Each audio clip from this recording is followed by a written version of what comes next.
¿qué referentes históricos tenemos de hijos o hijas que han estudiado en casa y que han logrado grandes cosas? Bueno, pues te cuento, Cristian, que esa fue una de las investigaciones que más me motivó. Yo empiezo a ver que, como te decía ahorita, históricamente en los Estados Unidos, este modelo lleva muchísimos años, aunque ya es mucho más oficial, hace unos 50, 60 años. Yo me empiezo a dar cuenta que, por ejemplo, los primeros 5 presidentes de los Estados Unidos nunca pisaron una escuela, comenzando por George Washington, la fundadora de la Cruz Roja Internacional, personajes que se dedicaron en áreas de la política, en áreas del deporte, del arte, ¿sí? Bueno, el mismo Thomas Alva Edison, ¿sí? Que es un ejemplo muy especial, desde lo político hasta lo científico. Ahora, tal vez no hay nombres de personajes que todavía figuren históricamente en Latinoamérica, pero lo que sí sé es que ya hay una generación de chicos que están causando cosas muy importantes, por ejemplo, en México. Los programas de apoyo a nuevos empresarios en México prácticamente son ganados o son otorgados a chicos que se educan en casa, en Guatemala también. En Chile también los ganadores de concursos para nuevas ideas creativas de negocios y de emprendimiento en su país han sido chicos educados en casa. Bueno, usamos a veces también el término homeschoolers, ¿sí? Igualmente aquí en Colombia es nuevo, pero ya hay una generación que viene causando, que va a causar impacto, ¿sí? Y que viene preparándose para causar ese impacto. Pero talentos internacionales como los que te digo, ha habido presidentes en los Estados Unidos que los educaron sus padres. Entonces, ¿qué potencial tiene? Pues imagínate, ¿qué potencial tiene una pareja de padres, ustedes que nos están escuchando, con su hijo? Pues de que puedes estar criando al próximo presidente de tu país. A esa dimensión va el potencial al que puede llegar un par de padres, un núcleo de hogar dedicado a la educación de sus hijos. Es impresionante porque la familia no solo es el núcleo fundamental de la sociedad, sino es el trampolín o el impulso más grande que puede tener un estudiante. Yo quisiera preguntarte, Dani, en ese proceso de transición, cuando los estudiantes pasan del sistema educativo tradicional a un sistema de modalidad de educación en casa, ¿cómo es ese proceso? Bueno, cada persona es diferente, ¿no? Y también depende cuál ha sido su experiencia en ese ambiente escolar, ¿sí?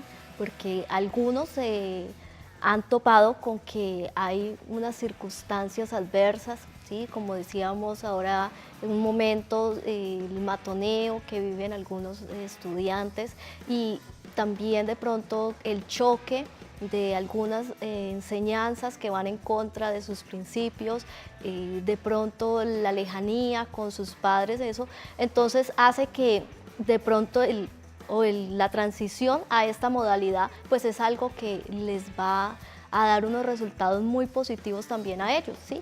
Y es por eso que lo asumen, ¿sí? Con mucha motivación. Tenemos estudiantes en este momento que ya están en bachillerato, ¿sí?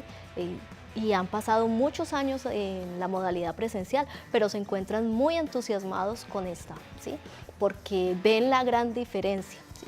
Mientras habrán otros que la motivación más la tienen los padres, ¿sí? Y son ellos los que quieren como recuperar a sus hijos para pasar más tiempo con ellos, para demostrar más ese compromiso, esa responsabilidad que tienen y de pronto ellos entonces pues van a tener un poco más demorada este proceso de desescolarización, ¿sí? Pero es saber de que si se unen estas familias, ¿sí? Como les decía ahora, un momento también de el conversar, el poder saber ¿por qué se toma esa decisión? ¿Sí? Porque no es algo de rebeldía contra la metodología tradicional, sino porque hay un deseo, ¿sí? Y es de que nuestras familias puedan tener unos fundamentos mejores, ¿sí? De que ese vínculo se fortalezca. Pues eso entonces va a llevar a que se pueda dar ese proceso, no importa la edad en la que está el muchacho. Bueno, con respecto a esto que estamos hablando del cambio de un modelo al otro, del convencional a este modelo alternativo, hay personas que han hecho una labor fundamental y ahí es donde vuelvo y les digo, hay un equipo mundial de personas que han investigado esto y que están cada vez más exponiendo este tipo de situaciones y ayudándonos a todos.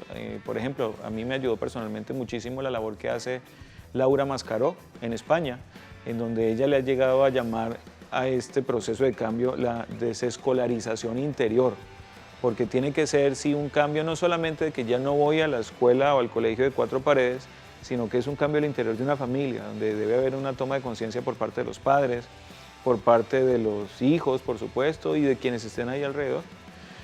Algunos han sido un poco más fuertes y la verdad lo tengo que decir así, y es que llegan a decir que tiene que haber hasta cierto proceso de desintoxicación, ¿sí? Porque hay cosas que del sistema no les han hecho mucho bien, entonces tienen que prácticamente limpiarse de eso para poder volver a comenzar y adaptarse a este nuevo modelo. Tú dirás, ¿desintoxicarse en qué? Por ejemplo, vamos a hablarlo así. A veces muchos se recuestan en que el sistema es el que les impone las obligaciones y no tienen una disciplina propia. Entonces, cuando hay libertades, ¿qué pasa? Entonces, hay que totalmente negarse a lo que mal nos acostumbramos en el sistema antiguo, ¿sí? Para que al adoptar el nuevo modelo podamos aprovechar cada una de sus particularidades. Además, uno de los beneficios, o otro más de los beneficios que hay en esta modalidad, es que estos jóvenes y niños aprenden a tener una autodisciplina, ¿sí? Que es muy importante saber de que ahora no cumplimos o estamos estudiando porque hay un docente, hay alguien que está allí supervisándome todo el tiempo y exigiéndome, ¿sí? Sino que yo también entonces ya por esa motivación interior que yo tengo, entonces yo quiero estudiar, ¿sí? Entonces me levanto no porque tenga que cumplir un horario, sino porque yo mismo he establecido ese horario para estudiar. Y esto es algo que le va a ayudar ya para su vida laboral, su vida adulta, ¿sí? A veces esa transición del colegio a la universidad es muy difícil en la medida que allí hay más libertad, ¿sí? No hay quien lo esté supervisando todo el tiempo, el docente va, dicta su clase, pero es el estudiante el que tiene que saber que se debe preparar para cumplir con unos requisitos de su formación.